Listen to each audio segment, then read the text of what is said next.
दोस्तों नमस्कार, मैं हूं प्रदीप कुमार। आप देख रहे हैं पॉलिटिकल आइडिया। पॉलिटिकल आइडिया के आज के इस अंक में आप सभी दर्शकों का बहुत बहुत स्वागत है। दोस्तों, लगातार पश्चिम बंगाल के मतदान के परिणाम आने के बाद शुभेंदु अधिकारी की सरकार बन गई। सरकार ने कामकाज भी संभाल लिया, तब भी लगातार मीडिया के एक पक्ष के द्वारा इस बात को लगातार कहा जा रहा है कि पश्चिम बंगाल में जो भारतीय जनता पार्टी की विजय हुई है उसके दो तीन कारण हैं। पहला कारण बताया जाता है कि ममता बनर्जी यदि सीपीएम के साथ, कांग्रेस के साथ, सबके साथ, सेकुलर पार्टियों का बीजेपी के खिलाफ अगर एक बड़ा महागठबंधन बना होता तो बीजेपी चुनाव नहीं जीत पाती। लगातार ये नैरेटिव बनाने का प्रयास किया जा रहा है कि चूंकि सेकुलर वोट बट गया इसीलिए भारतीय जनता पार्टी चुनाव जीतने में कामयाब हो गई। अब अगला काम ममता बनर्जी को करना चाहिए कि राहुल गांधी, सीपीएम के मोहम्मद सलीम सबके साथ बैठकर एक गठबंधन तैयार करना चाहिए जिससे कि आने वाले चुनाव में भारतीय जनता पार्टी को हराया जा सके। तो ये एक नैरेटिव तैयार करने का प्रयास किया जा रहा है। दूसरा नैरेटिव जो तैयार करने का प्रयास किया जा रहा है दोस्तों कि पश्चिम बंगाल में ममता बनर्जी के चुनाव हारने की का जो मुख्य कारण रहा है वो ये रहा है कि 15 साल से लगातार ममता बनर्जी की सरकार थी और ममता बनर्जी के खिलाफ एंटी इनकम्बेंसी था। तीसरा जो बात कहा जा रहा है कि ममता बनर्जी को अभिषेक बनर्जी के कारण चुनाव हारना पड़ा है। अभिषेक बनर्जी की लाल फीताशाही, अभिषेक बनर्जी की बॉसिज्म के कारण ममता बनर्जी चुनाव में हार गई है। लेकिन दोस्तों, अगर गौर से देखें तो इससे भी बड़ा कई कारण ऐसा है जिसके कारण भारतीय जनता पार्टी को जीत मिली है। उन कारणों को आज हम इस वीडियो में समझने का प्रयास करते हैं दोस्तों, और आप इससे कितने सहमत हैं कमेंट करके बताइएगा। दोस्तों, याद कीजिए कि लगातार पश्चिम बंगाल में ममता बनर्जी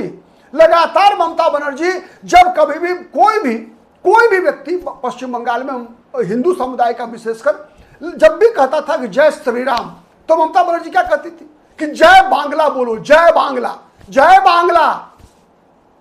यानी क्या है जय बांग्ला का मतलब क्या है दोस्तों? मतलब समझिए आप, जय श्री राम और जय बांग्ला में अंतर क्या है दोस्तों? बंगाल 15 अगस्त 1947 से पहले था। बंगाल 15 अगस्त 1947 से पहले था। सच है या गलत है? बंगाल का विभाजन हुआ, भारत के हिस्से क्या आया? पश्चिम बंगाल आया। कौन सा पश्चिम बंगाल? वो पश्चिम बंगाल जो जय श्री राम बोलने वाला था, वो पश्चिम बंगाल जो जय श्री कृष्ण बोलने वाला था, वो पश्चिम बंगाल जो जय मां दुर्गे बोलने वाला था, वो पश्चिम बंगाल जो जय मां काली बोलने वाला था। सच है या नहीं है? वो बंगाल भारत के पास नहीं रहा। जिस बंगाल में जय श्री राम बोलना मौत को दावत देना था, जिस बंगाल में मां दुर्गा की प्रतिमा को खंडित किया जाता है, आज भी वो बांग्लादेश का इलाका भारत में नहीं रहा। तो जय बांग्ला का मतलब क्या है? ये जो पश्चिम बंगाल बचा हुआ है वो बंगाल नहीं है। बंगाल वो था दोस्तों जिसमें से पश्चिम बंगाल निकाल कर लाने के लिए डॉक्टर श्यामा प्रसाद मुखर्जी जैसे नेताओं को बहुत बड़ा बलिदान देना पड़ा था। कोलकाता के लोगों ने लाखों की संख्या में अपना लहू बहाकर इस पश्चिम बंगाल को भारत के साथ जोड़ने में कामयाबी पाई थी। वरना मुस्लिम लीग तो चाहती थी कि पूरा का पूरा बंगाल पाकिस्तान के हिस्से चला जाए। सुहरावर्दी चाहता था कि या तो पूरा बंगाल पाकिस्तान के पास जाए या फिर हम इसको यूनाइटेड बंगाल बना लें, तत्काल यूनाइटेड बंगाल बना लें, जिस बंगाल में 56% मुसलमानों की आबादी थी, लगभग 44% हिंदुओं की आबादी थी, जिससे कि कुछ ही वर्षों के बाद इन 44% हिंदुओं में को हम कन्वर्ट कराकर कंप्लीट इसको पाकिस्तान बना लें, यूनाइटेड बंगाल को पाकिस्तान में मिला दें। यह था सुहरावर्दी और मोहम्मद अली जिन्ना का प्रयास, जिस प्रयास को विफल कर दिया था डॉक्टर श्यामा प्रसाद मुखर्जी ने पश्चिम बंगाल को बंगाल के चंगुल से निकालकर। दोस्तों पश्चिम बंगाल और बंगाल में डिफरेंस है। दोस्तों आपको मैं बताऊं, ये जो ममता बनर्जी के चुनाव में हार हुई है दोस्तों,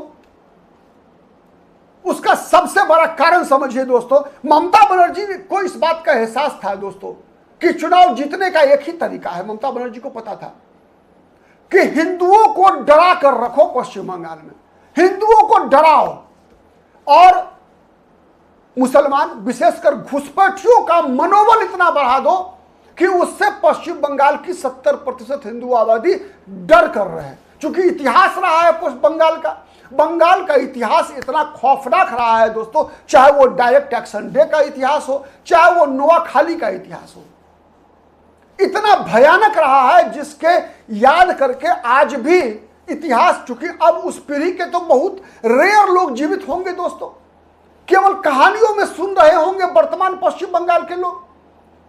तो दोस्तों वो कहानी सुनकर सबके रोंगटे खड़े हो जाते होंगे, जिस प्रकार का कत्लेआम हुआ था, जिस प्रकार का विभत्स दृश्य, और उस दृश्य का ट्रेलर अभी अभी बांग्लादेश में घटी घटनाओं ने दिखाया है दोबारा। 1971 में भी पाकिस्तान के विभाजन के दौरान बांग्लादेश ने ट्रेलर दिखाया था। लड़ाई पाकिस्तान से थी, उर्दू बोलने वाले पाकिस्तान से थी, लेकिन अत्याचार टिक्का खां की सेना ने किसके साथ किया था? 1971 में भी वहां हिंदू महिलाओं के साथ, हिंदू पुरुषों के साथ, किसी चंदन दास के साथ हुआ था, किसी हरगोविंद दास के साथ हुआ था। इस बार भी वही हुआ दोस्तों, और उसका प्रभाव केवल वहीं तक सीमित नहीं था। मुर्शिदाबाद, मालदा, उलवेरिया, पश्चिम बंगाल का नॉर्थ 24 परगना, साउथ 24 परगना, नादिया जैसे जगहों पे भी उसका प्रभाव पड़ता रहा दोस्तों। तो ममता बनर्जी कहती क्या थी दोस्तों? 23 नवंबर 2022 का ममता बनर्जी का बयान है, 23 नवंबर 2022 का, कि डिटेंशन सेंटर जाने से बचना हो, अगर डिटेंशन सेंटर जाने से बचना चाहते हो तो शरणार्थियों को चाहिए कि वो मतदाता सूची में अपने नाम दर्ज करा लें। दोस्तों एसआईआर 2026 में शुरू हुआ पश्चिम बंगाल में, बिहार में 2025 में शुरू हुई, लेकिन ममता बनर्जी को पता था कि एसआईआर होगा तो ये लोग पकड़े जाएंगे, और इसीलिए भारत में 2003 के बाद 2014 तक मनमोहन सिंह की सरकार ने एसआईआर नहीं करवाया था।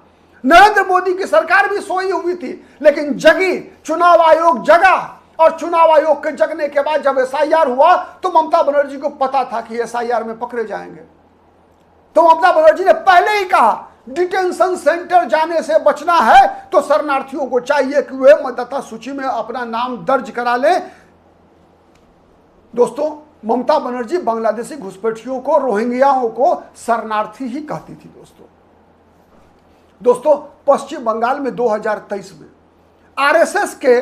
आरएसएस के लोगों की पिटाई इसलिए की गई थी, 5 लोगों की, क्योंकि उन्होंने जय बांग्ला नहीं बोला था, जय श्री राम बोला था, भारत माता की जय बोला था, इसलिए उनकी पिटाई कर दी गई थी। क्योंकि उन्होंने कहा यह नैरेटिव कि बंगाल तो बट गया, बंगाल हमारा इतिहास है, आज जो है वो पश्चिम बंगाल है, ये माँ दुर्गा की धरती है, माँ काली की धरती है, जय श्री राम की धरती है, भगवान श्री कृष्ण की धरती है, चैतन्य महाप्रभु की धरती है, स्वामी विवेकानंद की धरती है, महर्षि अरविंद घोष की धरती है, डॉक्टर मुखर्जी की धरती है, बचाई हुई धरती है।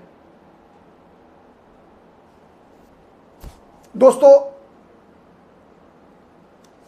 अब समझिए कि अभी डिटेंशन सेंटर, अभी जो बांग्लादेश की सीमा पर जो तांता लगा हुआ है बांग्लादेशी घुसपैठियों को वापस जाने का, एक बयान आपने सुन लिया ममता बनर्जी का बयान। ममता बनर्जी ने कहा था कि डिटेंशन सेंटर जाने से बचना चाहते हो तो वोटर लिस्ट में अपना नाम शामिल करा लो। 2022 की बात बता रहा हूं दोस्तों। और 24 मई 2026 को शुभेंदु अधिकारी ने क्या कहा है?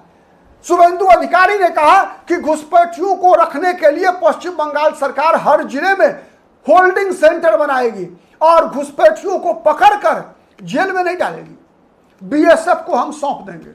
बीएसएफ क्या करेगा यह नहीं बताया, यह नहीं बताया। उसके बाद तांता लगा हुआ है दोस्तों, याद रखिएगा दोस्तों। इसके बावजूद अभी एसआईआर हुआ, एसआईआर के दौरान जितनी बार ममता बनर्जी गई सुप्रीम कोर्ट, याद कीजिए कितनी बार गई, खुद गाउन पहनकर चली गई। किसको बचाने के लिए गई? किसको बचाने के लिए गई? घुसपैठियों को या भारत के नागरिकों को? भारत के नागरिकों को, पश्चिम बंगाल के नागरिकों को बचाने सुप्रीम कोर्ट में खुद गाउन पहनकर चली गई थी। अपने टीएमसी के सांसद कल्याण बनर्जी को गाउन पहनाकर सुप्रीम कोर्ट में प्रतिदिन खड़ा कर देती थी। लेकिन कोलकाता हाईकोर्ट में जब बहस होती थी दोस्तों, तो हंगामा करा के कोलकाता हाईकोर्ट के बहस को बाधित करती थी ममता बनर्जी। ये ममता बनर्जी दोस्तों, ये कारण है भारतीय जनता पार्टी के चुनाव जीतने का। भारतीय जनता पार्टी अपने कारणों से जितना जीती है ना, उससे ज्यादा ममता बनर्जी के कारनामों से। ममता बनर्जी के कारनामों ने पश्चिम बंगाल के हिंदुओं को यह एहसास कराया कि पश्चिम बंगाल में हिंदू कितने असुरक्षित हैं। जब एक राज्य का मुख्यमंत्री यह कहता है कि शरणार्थियों को अपना नाम मतदाता सूची में शामिल करा लेना चाहिए, दोस्तों एक मुख्यमंत्री, वो भी हिंदू समाज से आने वाला मुख्यमंत्री, जब पश्चिम बंगाल के हिंदुओं को 70% हिंदू को ही यह चुनौती देती है महिला मुख्यमंत्री होकर कि अगर मैं 5 मिनट के लिए मुख्यमंत्री नहीं रहूं तो यहां जो घुसपैठिए या जो मुस्लिम आबादी है वो तुम्हारी जान ले लेगी। आप अनुमान लगाइए दोस्तों, ये कोई मुख्यमंत्री कह सकता है क्या? ये कोई मुख्यमंत्री कह सकता है?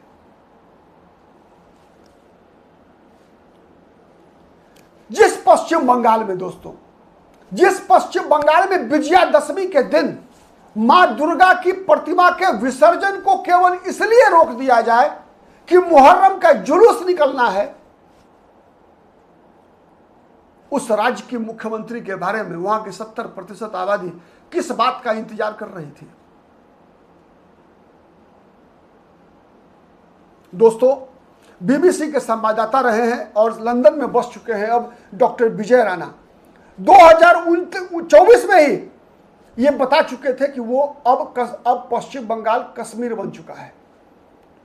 कहा था कि जैसे कश्मीर में हिंदुओं के साथ जिस प्रकार का व्यवहार हुआ, वो स्थिति कभी भी पश्चिम बंगाल में हो सकता है। इस बात की पुष्टि माने जो बीबीसी के संवाददाता थे विजय राणा, 2024 में उन्होंने बता दिया।